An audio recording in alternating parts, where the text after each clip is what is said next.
la inflación disminuye y de alguna manera pues estamos viendo que comienza a ceder y se ubica ya en el mes de marzo en 6.85% a tasa anual, pues la más baja en 17 meses, es decir, teníamos que remontarnos hasta 2021, octubre de 2021, para tener una inflación de estos niveles, por lo que bueno, es una buena noticia, pero qué mejor que nos lo expliquen los especialistas y por ello agradezco la comunicación con José Ignacio Martínez Cortés. Él es coordinador del Laboratorio de Análisis en Comercio y Economía y Negocios de la UNAM. José Ignacio, ¿cómo estás? Muy buenas tardes, gracias por tomar esta comunicación. Carlos, muchas gracias por la invitación, a la orden. José Ignacio, bueno, pues se da a conocer este dato el día de ayer por parte del INEGI. Todo parece indicar que la inflación comienza a ceder, pero creo que hay algunos riesgos, sobre todo en el mes de abril, por el tema de las vacaciones, mes de alto consumo. Pero ¿qué lectura le podemos dar de entrada a este dato que da a conocer el INEGI, José Ignacio? Sí, es una muy buena noticia lo que tenemos en cuanto a la reducción de la inflación general. Pero hay un rubro dentro de este dato que nos da a conocer INEGI, Carlos, que es la parte referente a la inflación subyacente, que son los precios que no están de productos y bienes y servicios que no están en torno a presiones de ciclos, como es el caso, por ejemplo, ahora que estamos en la parte de Semana Santa, Semana de Pascua, pues la parte referente a los servicios turísticos, llámese transporte aéreo, gastronomía, hotelería, comercio en destinos turísticos, pues que han tenido un crecimiento de manera inesperada. Por ejemplo, el incremento de precios en cuanto a boletos de avión se dispararon en un 25%. De igual forma, tenemos la parte referente a servicios gastronómicos, alimentos preparados en loncherías, restaurantes, fondas, torterías, que tienen un incremento de 0.92%. Esto aunado también al incremento de productos como son el maíz, que tiene un incremento también considerable.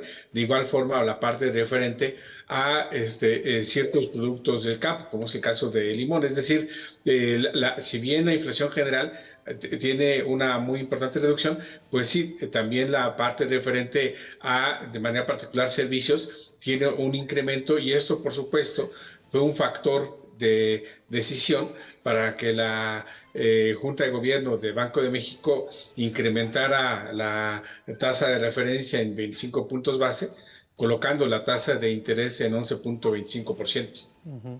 Ahora, y ya que mencionas el tema de la inflación subyacente, esta que, como bien lo mencionas, elimina, digamos, los productos de mayor volatilidad y es más, digamos, más cercano a la realidad, está en 8%, arriba del 8%, es decir, que tiene casi 2% arriba de la general, pero a veces no se entiende precisamente lo que es la inflación subyacente, nos vamos todos por la inflación general, pero ¿qué impacto puede tener la inflación subyacente entonces al ver que no está cediendo al mismo ritmo que la inflación general, José Ignacio?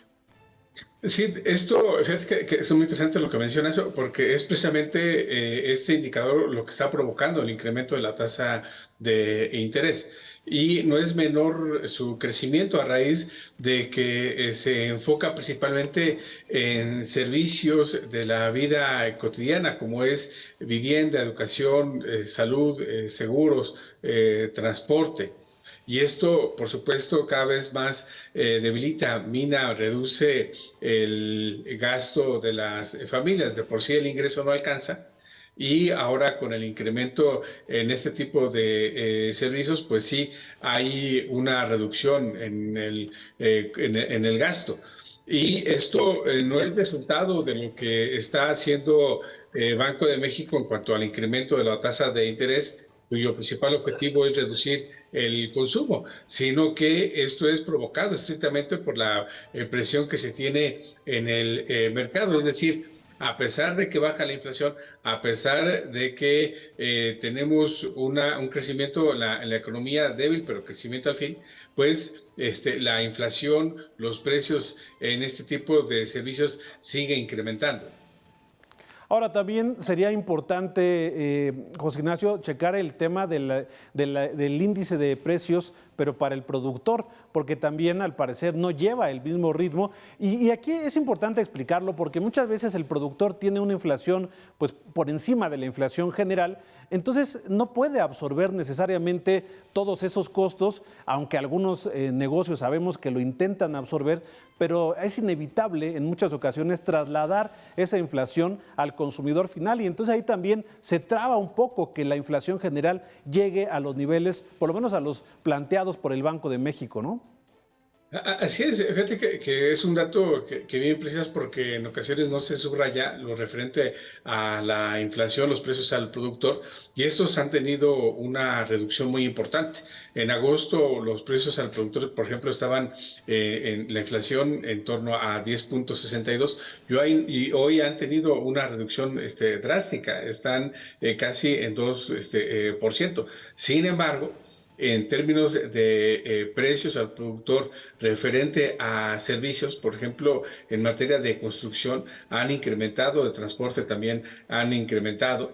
Y esto, bien precisas, estos costos se trasladan a los precios al consumidor. De ahí es que tenemos este comportamiento de manera muy precisa en lo referente a la inflación subyacente. Ahora, y viendo estos resultados, José Ignacio, ¿tú esperarías nuevamente un incremento en la tasa de interés en la siguiente decisión del Banco de México en mayo? Nuevamente un cuarto de punto. Yo ya consideraría complicado medio punto, pero no detener todavía el alza de las tasas, ¿o ya se estaría vislumbrando esto? Sí, la Junta de Gobierno de Banco de México en torno a la decisión de política monetaria próxima es el 18 de mayo. Es decir, de aquí a casi 40 días, pues estaremos presionados por dos aspectos. Uno, el externo, en cuanto al incremento de precios en energéticos a raíz del acuerdo de la OPEP en reducir en 1 millón de barriles diarios la producción del crudo a nivel internacional a partir del 1 de mayo, aunado al medio millón de recorte de crudo que ha establecido Rusia. También tenemos la parte referente a los brotes de gripe aviar, de gripe aftosa, y también la parte referente a el clima, es decir, van a ser factores que van a provocar incrementos en ciertos productos. De igual forma, vamos a tener una enorme presión en el mercado interior en torno a aspectos político-electorales, Coahuila, el Estado de México. De igual manera está la parte referente a la reducción en inversión empresarial representado en equipo y maquinaria, es decir, hay factores internos, externos que van a provocar que por lo menos la inflación subyacente incremente, que haya una reducción muy débil en cuanto a la inflación general, lo cual pues la expectativa estaría que ya sea en el 18 de mayo próximo o el 22 de junio, cuando son las dos próximas reuniones de política monetaria de Banco de México, haya un incremento de 25 puntos base, aunado también a la presión que puede provocar el incremento en el Fed, en la banca central de Estados Unidos. Entonces vamos a tener esta presión, por lo que sí estaríamos viendo que a principios del segundo semestre de 2023 habría un incremento de por lo menos 25 puntos base. Es decir, que sí vamos a rebasar la tasa de interés del 12% en este año, José Ignacio. ¿En cuánto estaríamos cerrando hacia final de 2023? Mira, va a ser muy difícil que Banco de México tenga un desacoplamiento con relación a la Reserva Federal de Estados Unidos a raíz de que el presidente de la Reserva, Jerome Powell, ha mencionado que el objetivo de Estados Unidos en cuanto a inflación por la Reserva Federal es de que cierre 2023 con una tasa de interés de 6%. Entonces esto va a presionar aún más a Banco de México para que pudiéramos llegar a este año a una tasa de interés de 12%. y esto estaría a su vez provocando que por lo menos el peso tuviera un comportamiento de apreciación frente al dólar de 18.50 más menos 0.5. Entonces sí vamos a tener una política monetaria en torno a tipo de cambio, inflación y tasa de interés muy fuerte en este 2023. Oye, José Ignacio, tú eres pues un economista muy reconocido, muy informado, y no quiero dejar pasar la oportunidad de preguntarte sobre este anuncio del presidente Andrés Manuel López Obrador sobre, dice, la nueva nacionalización de la industria eléctrica. Se le compran 13 plantas a Iberdrola, por cierto, una empresa que el propio presidente se la pasó criticando en lo que va de su administración. Ahora hace esta compra y con ello se dice que la Comisión Federal de Electricidad manejará casi el 55% de la generación de energía eléctrica en el país. Es decir, nuevamente, digamos, se vuelve un agente pues preponderante en el mercado esta empresa del Estado. ¿Cómo ves esto? ¿Cómo ves lo dicho por el presidente? Porque llamó mucho la atención esta frase, ¿no?, de que esto representa una nueva nacionalización de la industria eléctrica. ¿Cómo ves esto que se dio a conocer? Sí, mira, llevando este tema que bien lo señalas respecto al el tema central que estamos abordando, uno de los costos en cuanto a la producción, principalmente la manufacturera que tiene el empresario, es la parte referente a los costos de los precios eléctricos en la manufactura, principalmente en el norte. Entonces, esperemos de que esta pues, como dijo el presidente, nacionalización se refleje en una reducción en cuanto a los costos de producción en términos del servicio eléctrico, por un lado, y por otro, también si vemos la reacción de los mercados, es un punto muy importante porque no hubo un movimiento bursátil al respecto, ¿no? Entonces, sí, hay una buena señal por parte de los mercados que recibieron esta noticia en términos, neutros, pero también veremos cómo esto estaría reflejándose en las finanzas públicas, más allá de lo que dice el secretario de Hacienda, de que no hay contratación de deuda. Ahora, por ejemplo, como lo dices, los mercados lo reciben bien, pero hay que recordar que está esta mesa de consulta con Estados Unidos y Canadá precisamente sobre el sector energético en general. No es nuevamente un esquema, digamos, de proteccionismo, un esquema en el cual la empresa del Estado es la que domina el mercado y no es bien vista en términos de competencia en los mercados internacionales, porque al final de cuentas tampoco es decir que la CFE es la empresa más productiva ni con mejores resultados financieros. ¿Esto no pondría un poco nerviosos a los mercados, José Ignacio? Pues mira, algo muy interesante de lo que bien señalas es de que en otros países, por ejemplo, Francia está entrando a esta parte de la nacionalización. Igual en el caso de Alemania tiene posturas muy importantes respecto a su política energética. Lo mismo en Estados Unidos. Estamos viendo que en estos últimos meses pues hay una reacción, como quiera denominarse, nacionalista, populista en ciertos mercados que no son de América Latina, es de Estados Unidos, Alemania y Francia. Entonces, ¿qué es lo que estamos viendo? Pues de que si bien hay una transición hacia energías limpias, esto no quiere decir que no haya producción en cuanto por lo menos energía fósil. Y en este caso, pues veremos cómo en 2023, 2024, pues en México hay una muy importante inversión en cuanto a Comisión Federal de Electricidad, Pemex, y es precisamente aquí donde estaremos viendo pues la decisión entre abril y mayo respecto a las consultas que se han prolongado entre México, Estados Unidos y Canadá respecto a la parte referente de la política energética de México. Y sin duda esta adquisición de las plantas de Iberdrola por parte de México pues abona a esta discusión.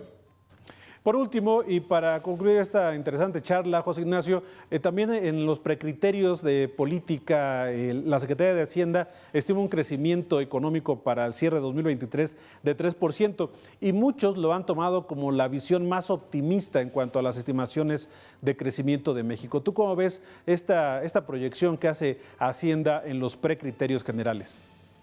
Sí, 30 de marzo se presentaron los criterios generales de política económica y quizá el punto más importante es la parte referente a el crecimiento optimista que precisa la Secretaría de Hacienda. De aquí, Carlos, es muy importante señalar que la próxima semana del 15-20 de abril se estará reuniendo el Fondo Monetario Internacional y el Banco Mundial en su reunión de primavera, y vendrá sin duda un ajuste en cuanto al crecimiento de la economía mundial, el crecimiento de México. Ya el Banco Mundial señala pues de que México estaría teniendo un crecimiento de 1.5. La OCDE está en este camino. El Laboratorio de Análisis en Comercio, Economía y Negocios de la UNAM, vemos la perspectiva de crecimiento de México en 1.3% para 2023. Por lo tanto, sí vemos un escenario optimista por parte de la Secretaría de Hacienda, que pues lo que manda es eso, una fuerte señal de optimismo a los inversionistas, a los industriales, pues para que pueda fluir la inversión. Vamos a tener en este 2023, Carlos, dos muy importantes aspectos de inversión que podría ser un ancla, la parte referente a Tesla y la parte referente a la venta de Banamex. Entonces, esto podría jalar a la economía mexicana, más allá de las remesas, el turismo, las exportaciones, y lo que sí es que estamos cada vez más alejados de una posible recesión. No hay que echar campanas al vuelo, pero sí la expectativa que teníamos a finales de 2022 de que en el primer trimestre de 2023 podríamos estar en una recesión. Cada vez esto está, pues afortunadamente, si no más lejos, sí fuera de este escenario. Por fortuna, y como bien lo dices, al parecer los indicadores, aunque de alguna forma lenta, no avanzan tan rápido, tan alto, digamos, como lo quisiéramos. De alguna forma hay indicadores que están reflejando ello. También se dio a conocer la inversión fija bruta, que en la tasa anual también registra una recuperación. Entonces, bueno, pues seguramente todo este ambiente económico dará para más temas hacia adelante. José Ignacio, te agradezco que nos hayas tomado esta comunicación y estaremos en contacto si nos lo permites. Gracias, buenas tardes. Te agradezco mucho. Muchas gracias. Gracias a José Ignacio Martínez.